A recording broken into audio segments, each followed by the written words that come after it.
سلام حضرت محبوبم، کجاست آن لب مستانه؟ بگو صورت زخمم را میان این همه بدانم. بگیر مرا در آغوشت که جنس مرحمت بوداست و نام دیگرت آزادی و روی ماه تو ناپیداست. چه من درخت چه من جنگل به دست اره گرفتارم، جهان ترازوی بد کردار من از معاملت بذارم. علیه بال و پرم چاقو نشسته بر جگرم چاقو، زبان دور و برم چاقو، هنوز پشت سرم چاقو.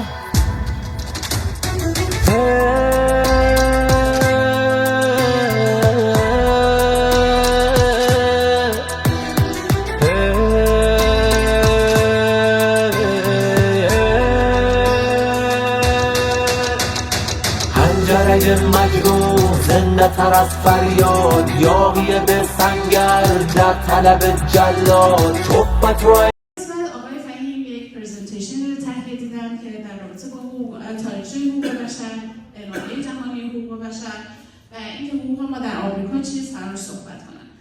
آقای فهیم محصل به حال دانشگاه کلرادو دنور هستند در بخش اداره و تجارت، فارغ التحصیل رشته ادبیات از دانشگاه کابل هستند و برای فعلا همونطور که آقای فیضی گفتن مسئول فعلی نهاد. تا آمدنشان تشویقشان کنید.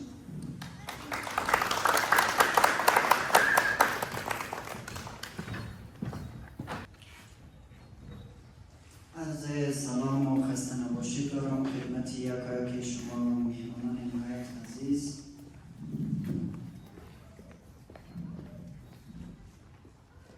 ما اینجا که هم آمده ایم تا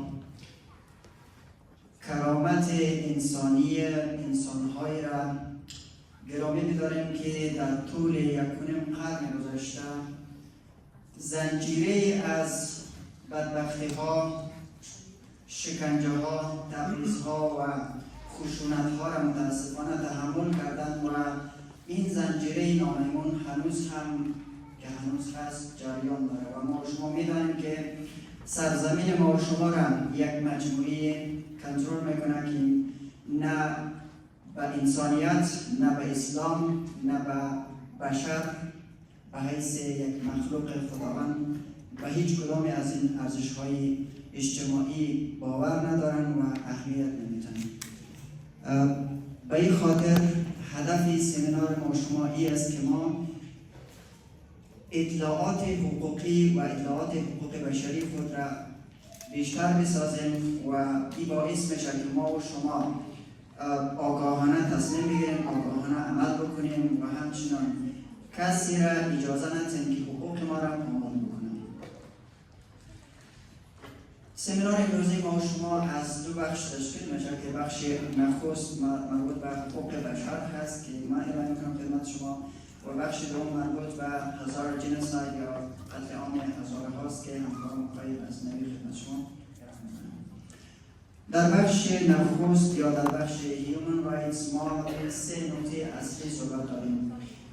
Human Rights History یا تاریخچه حقوق بشر، Universal Declaration of Human Rights یا اعلامیه جهانی حقوق بشر را مرور میکنیم and our rights in the US as resident of this country و به حیث باشنده یا شهروند این سرزمین ما در این سرزمین از حقوق برخورد داریم.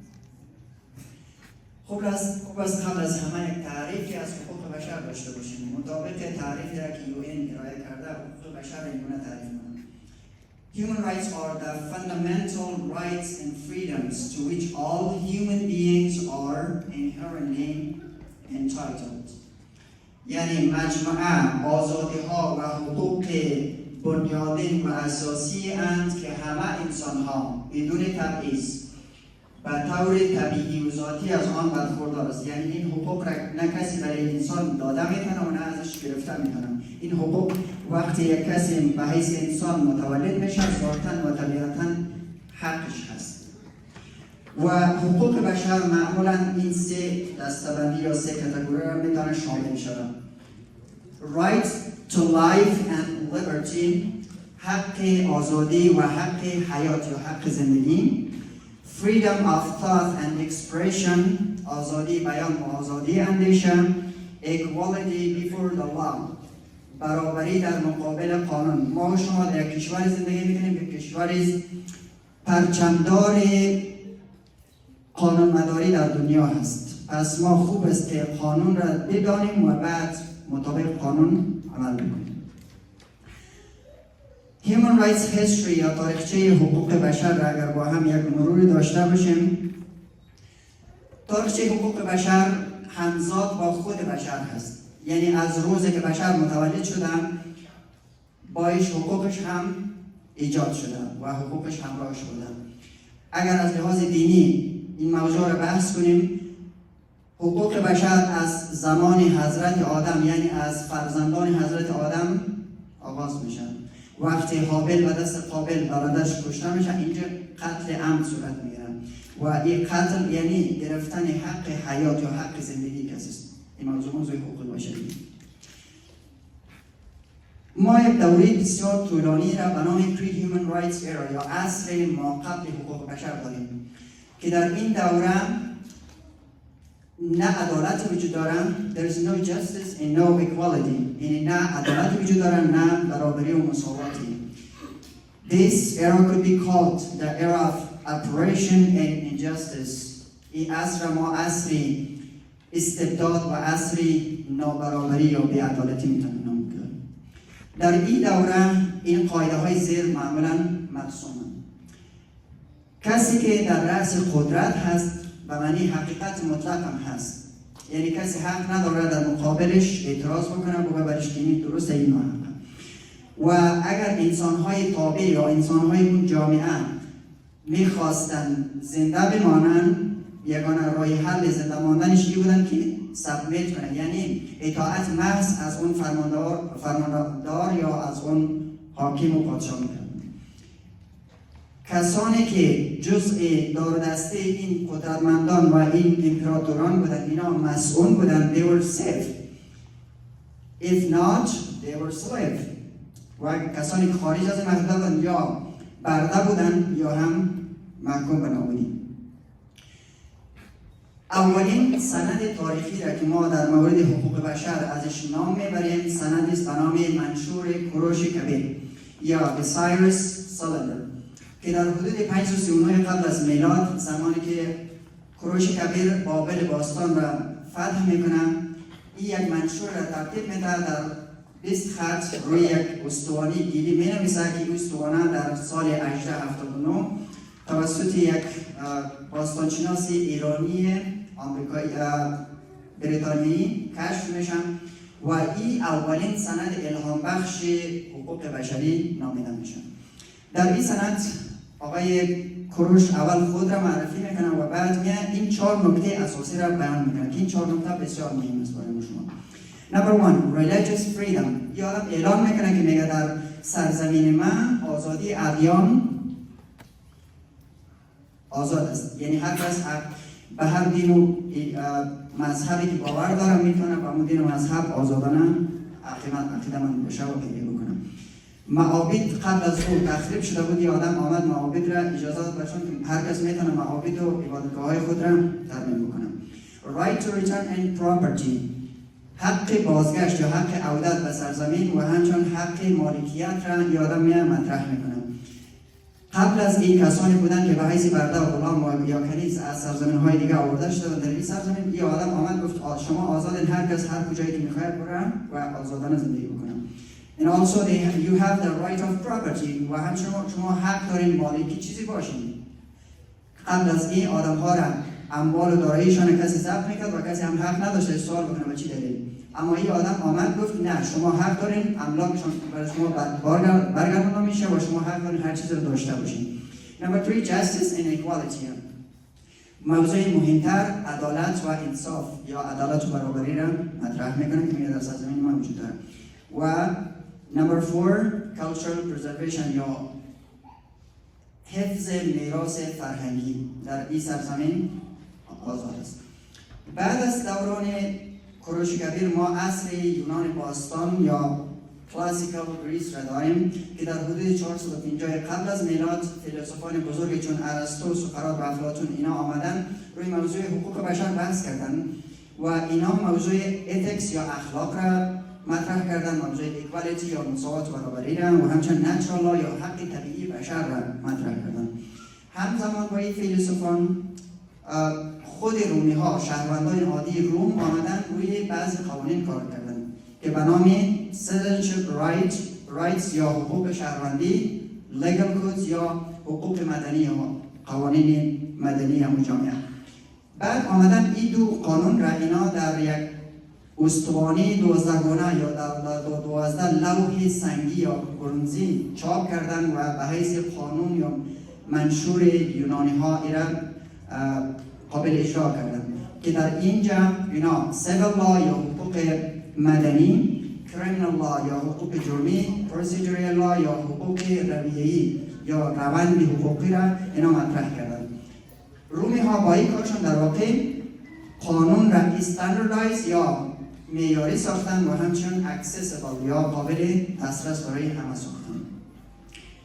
بعد از عصر یونانی ها ما عصر enlightenment and revelation را داریم که عصر روشنگری و عصر آشکارسازی هست. آدم ها میان حق خود آشکارا مطرح میکنن. دو تا حادثه مهم در این عصر اتفاق میفته. یکی The US Declaration of Independence یا اعلامیه استقلال ایالات متحده آمریکا هست که در سال 1776 The Founding Father یا پدران بنیانگذار آمریکا این اعلامیه را مطرح میکنن و در این اعلامیه 3 نکته بسیار مهم به لحاظ حقوق بشری میگفته هم.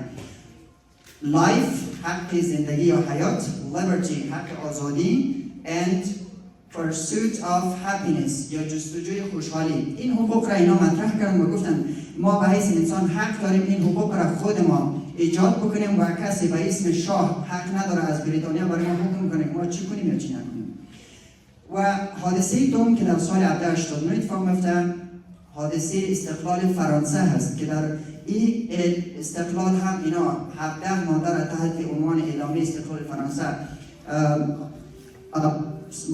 اعلامیه انقلاب فرانسه مطرح میکنن و در اینجا اینا اینی موضوعات را مطرح میکنن. natural right یا حقوق طبیعی، equality برابری، liberty آزادی، security امنیت، property مالکیت، popular sovereignty مالکیت مردم بر دولت، freedom of speech و آزادی بیان مطرح میکنن. بعد ما کم کم نزدیک میشیم به قرن 20. در شروع قرن 20 و نیمه اول قرن 20 مخصوصا متاسفانه بدترین دوره عصر حقوق بشری است. به خاطر چی؟ به خاطر که در 1919 جنگ جهانی اول ختم میشه و در حدود 37.5 میلیون انسان یا کشته میشه یا زخمی میشه در این حادثه. بعد از این حادثه کشورهای داخل در جنگ تصمیم میگیرن که یک نهاد را بنیان میگذارن و نام این نهاد را میمانن لیگ آف نیشنز یا جامعه ملل. این نهاد متاسفانه آنچه که ازش توقع میرفت مطابق توقع جامعه برخورد نتونست، عمل نتونست.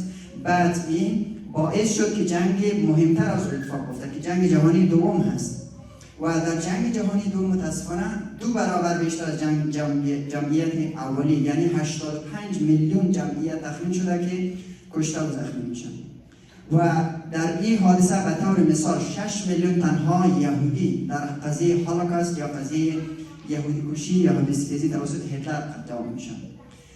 این حادثه ها باعث میشه که ملت‌های دنیا و کشورهایی که در این جنگ داخل بودن به یک توافق جمعی برسن و یک نهاد معتبرتری را ایجاد بکنن که نام این نهاد را میمانند United Nations یعنی ملل متحد. و ملل متحد هدفش چی بودن؟ Peace and Security Worldwide. هدف این نهاد ایجاد صلح و امنیت در سرتاسر جهان است. بعد از افتتاح UN خانم به نام الانور روزولت که خانم رئیس جمهور روزولت هست، رئیس جمهور وقت آمریکا، اینا سرکردگی یک تیم را در عهده میگیرن و اینا میان یک سند را تولید میکنن، روی سند کار میکنن که این سند بسیار تاریخی است برای همه بشر که نام این سند را میمانن Universal Declaration of Human Rights. میگم ما 2 بار جنگ را در تمام جهان تجربه کردیم، نتیجهش دیدیم، غیر از کشتار و ایرانی قتل، جراحت، بدبختی چیزی ندیم. ما باید به حیث انسان در سرتاسر دنیا به این حقوق اولیه که به نام حقوق بشر یاد میشه، به این حقوق باید پابند باشیم و این حقوق را در جامعه خود تطبیق بکنیم. این اعلامیه را توسط خانم روزولت زمانی ایجاد میشه که خانم ها در این سرزمین در اون زمان هنوز هم حق مدنی امروزی را نداشتن، یعنی حق رأی داشتن ولی هنوز هم تبعیض در برابر خانم ها وجود داشتن. این خانم را به خاطر انتخاب میکنه که گفتن باید سیمبولیک باشه، شاید کاری نکنه، ولی این خانم یک کار را کرد قهرمانانه که همگی رو متعجب کرد. حالا میریم موادی از امی اعلامیه جهانی حقوق بشر را با هم یک مرور میکنیم. Number 1, we are all born free and equal. ما به حیث یک انسان وقتی از مادر متولد بشیم با حق آزادی و با حق مساوی یا برابر خلق میشیم. کسی حق نداره این حقوق را بر ما از ما بگیره یا ما را مانع رسیدن به حقوق. Don't discriminate. کسی حق نداره مطابق جنسیت ما، ملیت ما، زبان ما یا به هر دلیلی در مقابل ما از تبعیض کار بگیرن. The right to life این اساسی ترین حق است. میگم انسان به حیث یک انسان، به حیث یک موجودی که خداوند او را خلق کرده حق داره خودش زندگی بکنه و خودش حق زندگی خود را خودش به دست خود بگیره. پادشاه، امپراتور یا کسی دیگه حق نداره که حق زندگی کسی را ازش بگیره یا بهش ببخشه. و ما آیه قرآن داریم میگه شما اگر کسی را به ناحق بکشین یا به قتل برسون، به این معناست که کل مخلوقات این جهان را، انسان‌ها را، همه انسان‌ها را در واقع به قتل رسونیم. و اگر کسی را برعکس، اگر کسی را از مرگ نجات بدیم، در واقع همه بشر را آزاد ساختیم. پس این مصداق همون آیه قرآنه. No slavery. در این عصر ما عصر بدون بردهداری داریم، یعنی کسی حق نداره ما را به حیث برده از ما استفاده بکنن. البته متاسفانه هنوز هم موضوع قاچاق انسان، موضوع کار اجباری و امثال اینا هنوز جریان داره و این مربوط به همه جمعیت بشری است که این موضوعات را جدی بگیرن و ازش حمایت بکنن. No torture. هیچ کسی به حیث یک انسان حق نداره ما را شکنجه بکنن بدون دلیل، چه شکنجه فیزیکی چه شکنجه روحی و روانی. You have right no matter where you go. به حیث یک انسان ما حق داریم در هر سرزمینی، در هر گوشه این کره خاکی که باشیم حق داریم به حیث انسان ما از این حقوق انسانی خود برخوردار باشیم. فرقی نمیکنه ما افغانیم، آمریکاییم، اروپاییم، کجاییم.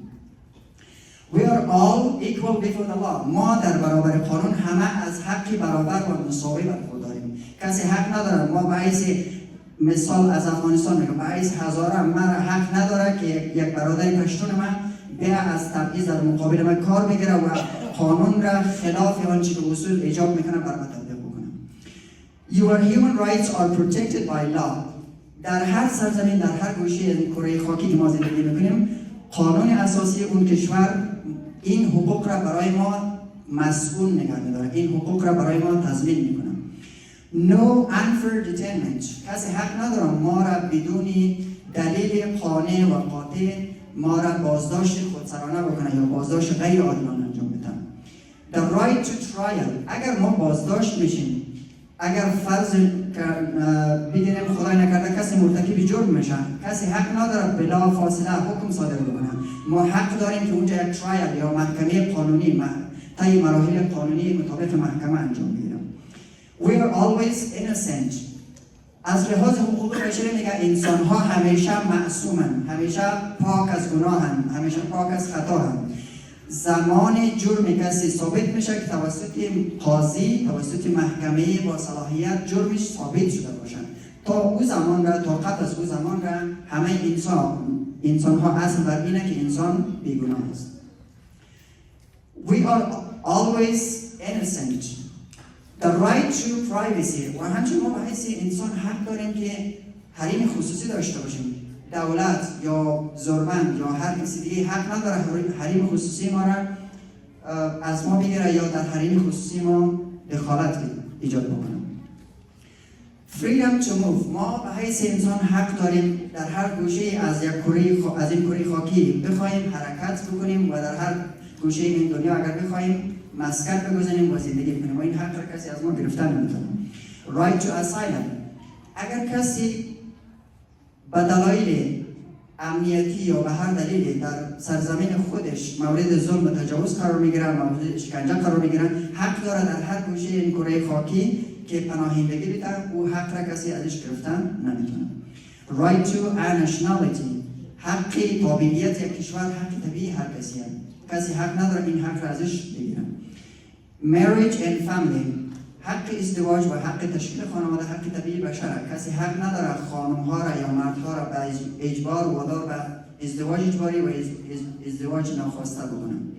Right to ownership. ما حق داریم از انسان مالک چیزی باشیم.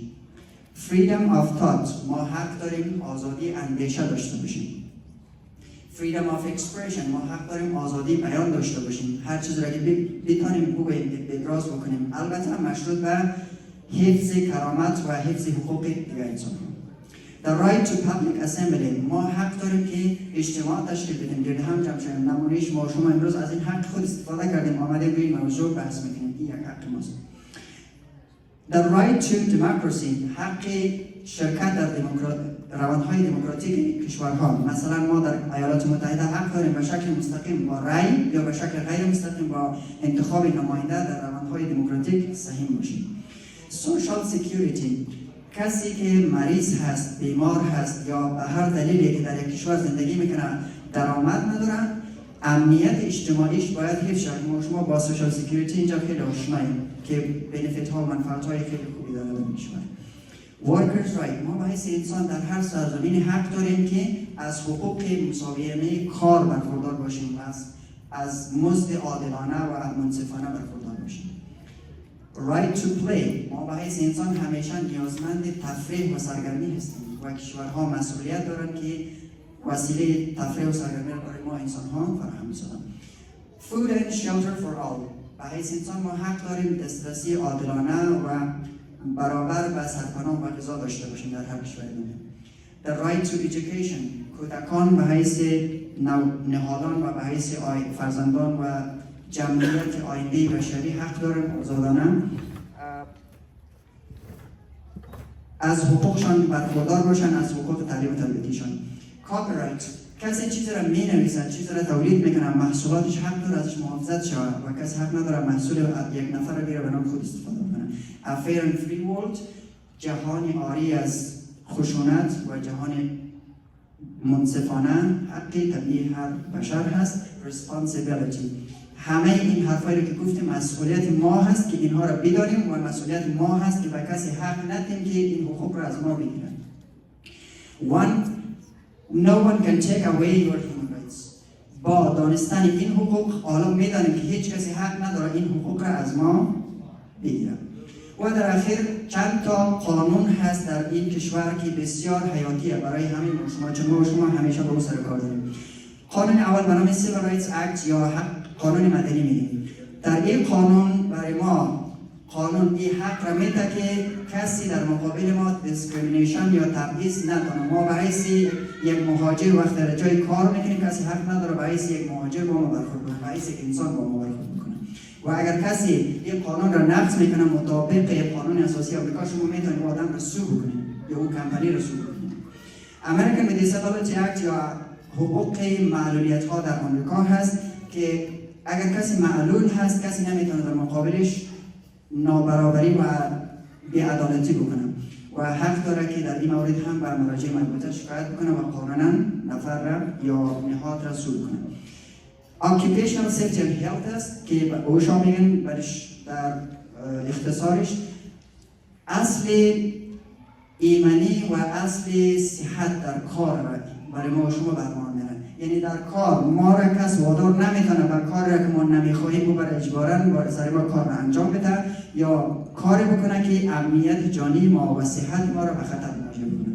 اگر شما با این نقض قانون مواجه شدید، شما میتونید با خود اداره اوشا در تماس شوید و اون نفر را یا اون کمپانی را سو کنید. در تو مورد اول یک اداره هست به نام Equal Employment Opportunity Commission یا کمیسیون فرصت‌های برابر شغلی یا EOC مخففش هست. در هر استیت، در هر ایالت هست، در کالرادو هم هست، در داونتاون مرکزش. اگر شما با برخورد خلاف قانون مواجه میشین در یک کمپانی میتونید با این اداره مواجه کنید. و آخرین نکته The Bill of Rights یا حقوق مدنی هست که چند تا اصلاحیه در قانون اساسی آمریکا در 1791 و همچنین در 1868 ایجاد شده که اینا این حقوق را برای ما شما تضمین میکنن. Speech آزادی بیان، Religion آزادی دین، Peaceful Protest اعتراضات صلح‌آمیز مدنی، همچنین Unlawful Search and Seizure کسی حق نداره حتی پلیس بدون مدرک قضایی یا بدون حکم قاضی حق نداره کسی بدون اجازه اولا و پلیس وارد خانه ما شود، خانه ما را تلاشی بکنن، مال ما را ضبط بکنن. اگر این کار کرد شما با این مورد مواجه شدیم، ما حق داریم مطابق قانون و آدم را سوق کنیم ولی پلیس هم باشه. Remain silent اینی بسیار مهمه. اگر کسی را پلیس میگیره و جرم گرفتار میشه حق داره که سکوت بکنن. یعنی کسی به زور وادار نمیتونه کسی را بگه تو چرا این کار کردی چرا این کار نکردی. Due process of law ما به حیث یک انسان در این سرزمین زندگی میکنیم و در اینجا قانون بر این است که اگر کسی مجرم هم هست مطابق روند قضایی یا حکم قاضی باید مرحله و محکمه را طی کنه. و آخرین نکته lawyer and fair trial یعنی ما باید وکیل داشته باشیم قبل از اینکه صحبت بکنیم و همچنان یک روند قانونی دموکراتیک و قضایی را باید سپری بکنیم تا اینکه حکم صادر شود. و این منابعی است که من استفاده کردم و در اخیرم تشکر از توجهشون.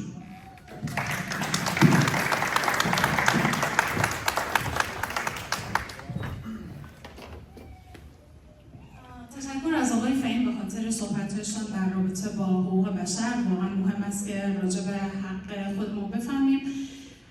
دانستن از حق و حقوق ما رو کمک میکنه تا از هر نوع استفاده خود حفاظت کنیم. Knowing our rights can help us to protect ourselves from any form of abuse. و هم که راجع به حقوق بشر و حق هر انسان در آمریکا در جوامع پیشرفته صحبت کردیم، همیشه باید به خاطر داشته باشیم که چطور حقوق بشر در افغانستان نقض